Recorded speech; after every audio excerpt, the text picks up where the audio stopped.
Hi guys, எல்லாருக்கும் வணக்கம்.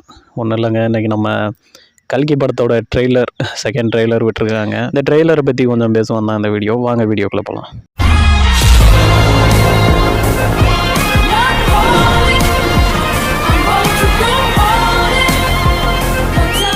படம் 27ஆம் தேதி ரிலீஸ்ன்னு நினைக்கிறேன். அதுக்குள்ளேயும் இத்தனை ட்ரெய்லர் விட்டுட்ருக்காங்க. ப்ரமோஷன் பத்தலைன்னு நினைக்கிறேன். இருந்தாலும் ஓகே தாங்க, ட்ரெய்லர் ரொம்ப நல்லா இருக்குது பார்க்க. ஆனால் ஃபஸ்ட்டு ட்ரெய்லரோட செகண்ட் ட்ரெய்லர் கொஞ்சம் அந்தளவுக்கு இல்லையோங்கிற மாதிரி இருக்குது. செகண்ட் ட்ரெய்லர் கமல் காண்டி விட்டுருப்பாங்கன்னு நினைக்கிறேன். கமலோட சில சீன்ஸ்லாம் காட்டினாங்க. ஃபஸ்ட்டில் காட்டினாங்க, அது ஒரு கிளிக்லேயே இது பண்ணியிருப்பாங்க. இதில் கொஞ்சம் காட்டியிருக்காங்க. மற்றபடி இந்த படத்தை பற்றி சொல்லணும்னா ஃபுல்லாக ஹாலிவுட் மூடில் தான் இருக்குது.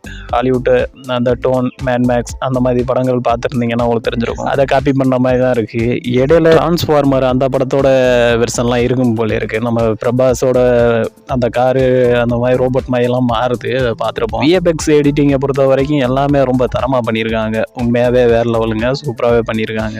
முடிஞ்ச வரைக்கும் ஹாலிவுட் படத்துக்கு ஈக்குவலாக அவங்க பண்ணியிருக்காங்கன்னு நினைக்கிறேன். எந்த அளவுக்கு பண்ணியிருக்காங்கன்னு படம் வரும்போது தான் தெரியும். கொஞ்சம் வெயிட் பண்ணி தான் பார்க்கணும். ட்ரெய்லர் பார்க்கும்போது நல்லா இருந்துச்சு. ஆனால் ஃபஸ்ட்டு ட்ரெய்லர் அளவுக்கு கொஞ்சம் வைப்பாக இருந்துச்சுன்னு கேட்டிங்கன்னா என்னை பொறுத்த வரைக்கும் அந்த அளவுக்கு இல்லை. இந்த ட்ரெய்லர் கொஞ்சம் நார்மலாக தான் இருக்குது. ஃபஸ்ட்டு ட்ரெய்லரில் நிறைய விஷயம் ரிவீல் பண்ணியிருப்பாங்க. இந்த ட்ரெய்லரில் பெருசாக எதுவும் ரிவீல் பண்ணல.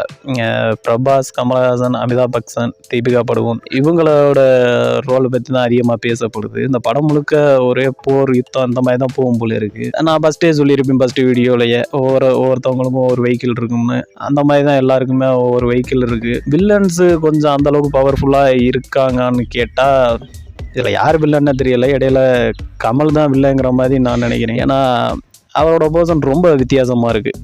கமலை பொறுத்த வரைக்கும் வேறு லெவல் கெட்டப்பாக இருக்குது. அது பார்க்கும்போதே ஒரு பயமுறுத்துகிற மாதிரி இருக்குது. வாய்ஸ் முடிஞ்ச வரைக்கும் சேஞ்ச் பண்ணி ரொம்ப நல்லா நடிச்சிருக்கிறாரு.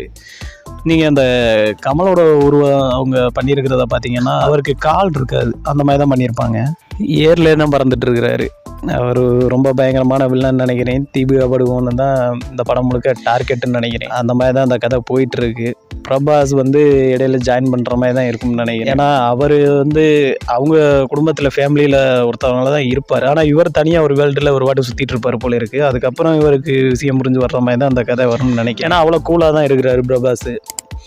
சில நேரத்தில் பார்த்தா அமிதாப் பச்சன் தான் பிரபாஸை காப்பாற்றுற மாதிரி ஃபஸ்ட்டு ட்ரெய்லரில் மென்ஷன் பண்ணியிருப்பாங்க. ஆனால் இந்த ட்ரெய்லரில் பார்க்கும்போது பிரபாஸுக்கும் அமிதாப் பச்சனுக்கே ஒரு பயங்கரமான ஃபைட் ஒன்று இருக்குது. என்ன கான்செப்டில் கொண்டு போயிருக்காங்கன்னு தெரியலை எனக்கு தெரிஞ்சு.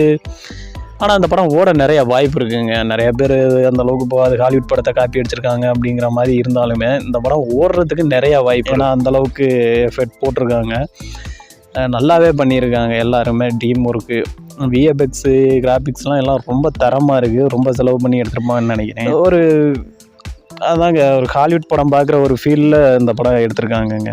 முடிஞ்ச வரைக்கும் நம்ம தேட்டரில் போய் பார்க்குறது தான் நல்லது. என்னடா திடீர்னு தேட்டரில் போய் பாருங்கிற படம் ரிலீஸ் ஆகிறதுக்கு முன்னாடி அப்படின்னு கேட்டிங்கன்னா வேறு வழி இல்லைங்க, இந்த படத்தை தேட்டரில் தான் பார்த்தாகணும். ஏன் சொல்கிறேன்னா இது ஒரு பீரியட் மூவி அப்படிங்கிற ஒரு ஹாலிவுட் டைப்பில் தான் எடுத்திருக்காங்க. இது தேட்டரில் பார்த்தா மட்டும்தான் நமக்கு கொஞ்சம் புரிய சான்ஸ் இருக்குது. அதனால தான் அப்படி சொன்னேன். ஏன்னா ட்ரெய்லர்லேயே அவ்வளோ குழப்பியிருக்கிறாங்க. ரொம்ப பிரம்மாண்டமாக செலவு பண்ணி எடுத்திருக்காங்க. கண்டிப்பாக அது தேட்டரில் தான் பார்க்கணும். அப்படிப்பட்ட ஒரு படம் தான். எனக்கு தெரிஞ்ச வரைக்கும் எல்லாரையும் சாட்டிஸ்ஃபை பண்ணணும்னு நினைக்கிறேன். பார்க்கலாம், படம் வந்தப்போ தான் தெரியும். ஓகே கேஸ், இந்த ட்ரெய்லரை பார்த்துருந்தீங்கன்னா உங்களுக்கு என்ன தோணுச்சுன்னு சொல்லிட்டு கமெண்ட் பண்ணுங்கள். நானும் தெரிஞ்சுக்கிறேன். முடிஞ்ச வரைக்கும் நம்ம சேனலை லைக் பண்ணுங்கள், ஷேர் பண்ணுங்கள், கமெண்ட் பண்ணுங்கள். முடிஞ்ச வரைக்கும் சப்ஸ்கிரைப் பண்ணி சப்போர்ட் பண்ணிங்கன்னா எனக்கு இந்த மாதிரி வீடியோ போட கொஞ்சம் மோட்டிவேஷனாக இருக்கும். இந்த மாதிரி இன்னொரு வீடியோவில் உங்களை மீட் பண்ணுறேன். பாய் பாய்.